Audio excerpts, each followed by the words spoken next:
Happy Easter, Misfit Nation. Welcome to another personable parable of the gospel. So today's gospel reading, we have things like the apostles who are out fishing. They see the Lord on the shore after he had died, and St. Peter girds his loins, jumps in the water, swims over. Christ is asking him, do you love me? And St. Peter says, yes, I love you. And every time he says that, God says, feed my sheep or tend my sheep, something like that. Take care of my flock is essentially what he's saying.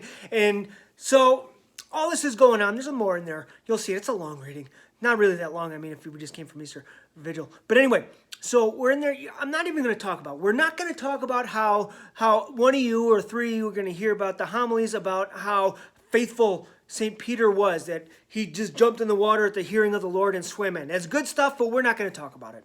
We're not even going to talk about how St. Peter denied Christ 3 times, and 3 times he asked Peter, do you love me? Feed my sheep. Take care of my sheep. We're not going to say that. We're not even going to bring up how in the upper room, right before the crucifixion, or the passion, I should say, Christ says, the greatest of you will serve. And then basically Christ says it 3 times, Peter, serve my people. We're not going to talk about any of this. Because as I was reading this gospel, something brand new that had never occurred to me before hit, and it drove me bonkers. I was like, whoa, this is so ridiculously that I don't know how anyone's missed it, how any theologian has missed it. So during this thing, they're fishing, they got nothing. They've been fishing all night, they catch nothing.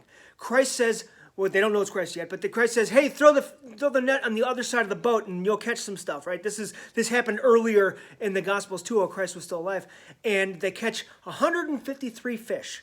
And that's when St. Peter sees the Lord or hears about the Lord, dives in, swims there. And the other boats come to shore because they recognize it's Christ too. And Christ says, they said, it's amazing because the nets weren't tearing for all the great big fish. For all this fish was heavy, the nets didn't tear, right? And then they go on and Christ says, bring over some fish that you got from your catch. And St. Peter goes over, grabs the net, and just freaking goes beast mode and drags the net of 153 fish over to where Christ was.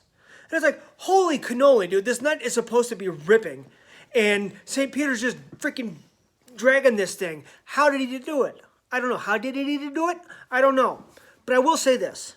Last time we hear about St. Peter doing something like this, though there's a lot of choppy water and Christ is walking on water. St. Peter says, Lord, call me, let me come out there and I'll walk on the water too. So he does. And all of a sudden he looks around and he sees the crashing waves. He gets scared or whatever and he starts to sink and Christ pulls him up. This time, however, Christ just said, go give me those fish. And he just, without thought, he didn't grab it. He didn't care. Somehow he knew because Christ said, bring me them fish, that he was going to bring an entire net of fish that should be ripping. Beast mode. Not because of what he did physically. Beast mode because of what Christ did through him. Thank you.